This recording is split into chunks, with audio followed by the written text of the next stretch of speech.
Shalom Bapak Ibu Saudara-saudari sekalian. Bersyukur kita dapat kembali merenungkan firman Tuhan yang pada kesempatan ini akan terambil dari Yesaya pasal 2 ayat 1-5 yang berkata demikian. Firman yang dinyatakan kepada Yesaya bin Amos tentang Yehuda dan Yerusalem. Akan terjadi pada hari-hari yang terakhir, gunung tempat rumah Tuhan akan berdiri tegak di hulu gunung-gunung dan menjulang tinggi di atas bukit-bukit.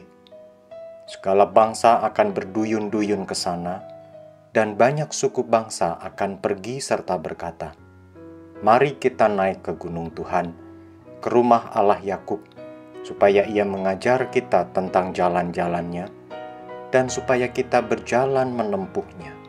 Sebab dari Sion akan keluar pengajaran dan firman Tuhan dari Yerusalem. Ia akan menjadi hakim antara bangsa-bangsa dan akan menjadi wasit bagi banyak suku bangsa. Maka mereka akan menempa pedang-pedangnya menjadi mata bajak dan tombak-tombaknya menjadi pisau pemangkas.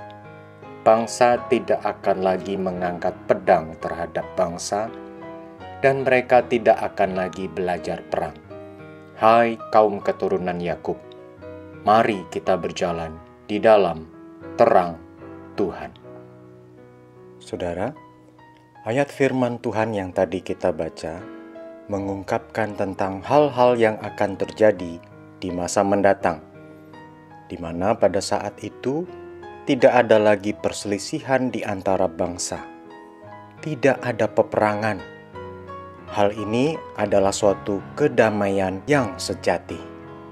Sebuah kondisi yang sangat diharapkan untuk terjadi bahkan di dalam hidup kita hari-hari ini. Sebuah kedamaian. Lalu, di dalam ayat-ayat yang tadi telah kita baca, juga dinyatakan bahwa segala bangsa akan datang menyembah Allah. Bagaimana segala bangsa itu dapat datang kepada Allah? Secara tersirat, ayat ini mengungkapkan bahwa umat Israel semestinya dapat berperan begitu rupa sehingga segala bangsa datang menyembah kepada Allah. Seperti firman Tuhan yang Tuhan nyatakan kepada Abraham. Kejadian pasal 12 ayat yang kedua. "Aku akan membuat engkau menjadi bangsa yang besar dan memberkati engkau, dan engkau akan menjadi berkat." Demikian saudara yang semestinya dilakukan oleh umat Israel. Akan tetapi, kalau kita memperhatikan bagian-bagian yang lain dari Yesaya pasal 2, maka di sana dikatakan saudara bahwa umat Israel menindas orang lain dan merendahkan sesamanya. Demikian dapat kita temukan di Yesaya pasal 2 ayat 9. Umat Israel juga hidup dalam kesombongan, angkuh. Yesaya pasal 2 ayat yang ke-11. Orang yang menindas orang lain, merendahkan sesamanya, menjadi pribadi yang angkuh, maka tidak akan bisa menjadi berkat bagi orang lain.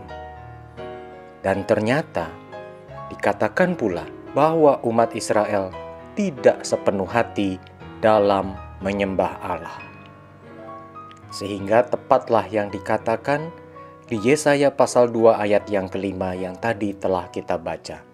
"Hai kaum keturunan Yakub, mari kita berjalan di dalam terang Tuhan." Sebelum Israel dapat menjadi berkat bagi banyak bangsa, Israel kiranya sepenuh hati hidup di dalam kehendak Tuhan. Bapak, Ibu, saudara-saudari sekalian, pada hari ini setidaknya ada 3 hal dapat kita pelajari. Yang pertama, kedamaian adalah suatu kondisi yang kiranya semakin terwujud di dalam hidup ini.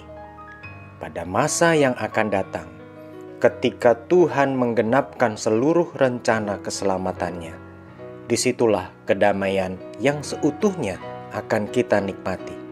Namun, semasa kita hidup di dunia, marilah kita berupaya mewujudkan kedamaian. Situasi yang terjadi di dalam kehidupan kita memperlihatkan betapa perlunya kita sebagai pengikut-pengikut Kristus berupaya mewujudkan kedamaian. Bagaimana caranya? Mari kita mulai dari lingkungan terdekat, dari keluarga, dari lingkungan kerja, dari kelompok kecil di mana kita berada, dari gereja, dari tim pelayanan, dari berbagai kelompok pertemanan di mana kita ada. Mari kita berupaya mewujudkan damai. Dan apabila Tuhan percayakan kepada kita sebuah akses ataupun kuasa untuk berperan lebih besar, mari kita gunakan untuk mewujudkan kedamaian.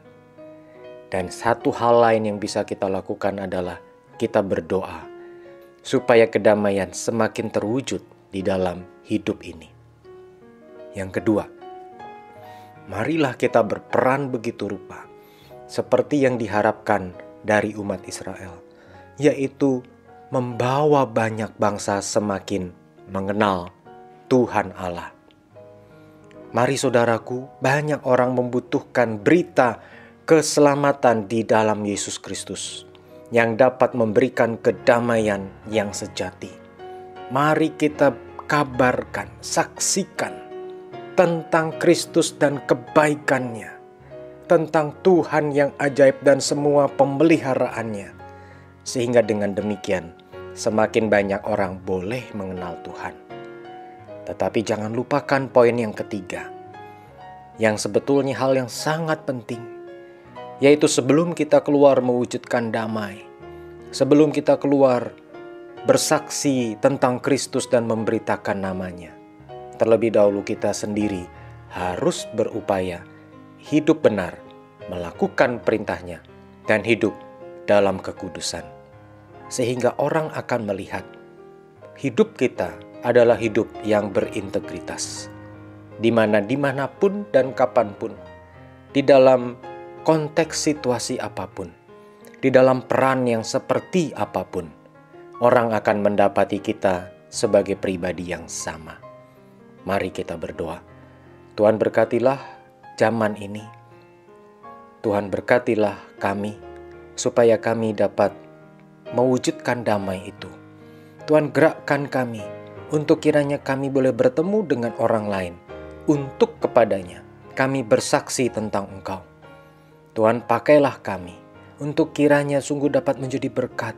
Dan Tuhan tolong berbagai bangsa, negara di dunia ini yang belakangan diwarnai, kehidupannya diwarnai dengan konflik. Tuhan tolong, supaya masalah bisa diselesaikan, sehingga kedamaian boleh terwujud di tengah-tengah bangsa dan negara tersebut.